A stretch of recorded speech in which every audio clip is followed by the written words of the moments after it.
നമസ്കാരം. Press live ന്യൂസിലേക്ക് സ്വാഗതം. ഉത്തർപ്രദേശിലെ അമേഠിയിൽ കോൺഗ്രസ് സ്ഥാനാർത്ഥിയെ നിശ്ചയിക്കാത്തതിൽ പ്രതിഷേധിച്ച് കോൺഗ്രസ് പ്രവർത്തകരുടെ പ്രതിഷേധം. അമേഠിയിലെ കോൺഗ്രസ് യൂണിറ്റിൻ്റെ നേതൃത്വത്തിലാണ് പാർട്ടി ഓഫീസിന് മുന്നിൽ പ്രതിഷേധം സംഘടിപ്പിച്ചത്. കോൺഗ്രസ് അധ്യക്ഷൻ മല്ലികാർജ്ജുൻ ഖാർഗെ ചൊവ്വാഴ്ച സ്ഥാനാർത്ഥി പ്രഖ്യാപനം നടത്തുമെന്നായിരുന്നു നേരത്തെ അറിയിച്ചിരുന്നത്. എന്നാൽ അതുണ്ടാകാതെ വന്നതോടെയാണ് ക്ഷമകെട്ട് പ്രവർത്തകരുടെ പ്രതിഷേധം. അമേഠിക്ക് രാഹുലിനെയോ പ്രിയങ്കയെയോ സ്ഥാനാർത്ഥിയായി വേണമെന്ന ആവശ്യവുമായാണ് ഒരു സംഘം ആളുകൾ പാർട്ടി ഓഫീസിന് മുന്നിൽ പ്രതിഷേധിച്ചത്. അമേഠി ജില്ലാ കോൺഗ്രസ് അധ്യക്ഷൻ, മുൻ ജില്ലാ അധ്യക്ഷൻ അടക്കമുള്ളവരാണ് പ്രതിഷേധിച്ചത്. ഞങ്ങൾക്ക് സ്ഥാനാർത്ഥിയായി രാഹുൽ ഗാന്ധിയെ വേണം. നഷ്ടപ്പെട്ട അദ്ദേഹത്തിന് പ്രതാപം വീണ്ടെടുക്കണം, പാർട്ടി ജില്ലാ വക്താവ് അനിൽ സിംഗ് പറഞ്ഞു.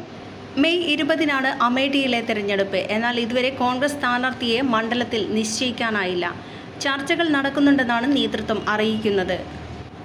ഗാന്ധി കുടുംബം പാരമ്പര്യമായി സൂക്ഷിച്ചു പോന്നിരുന്ന ഇരുമണ്ഡലത്തിലും രാഹുലും പ്രിയങ്കയും മത്സരിക്കണമെന്നാണ് വിവിധ കോണിൽ നിന്ന് ആവശ്യം ഉയരുന്നത്. അതേസമയം അമേഠി ലോക്സഭാ മണ്ഡലത്തിലെ BJP സ്ഥാനാർത്ഥിയായ കേന്ദ്രമന്ത്രി സ്മൃതി ഇറാനി പത്രിക നൽകി പ്രചാരണം ആരംഭിച്ചിട്ടുണ്ട്.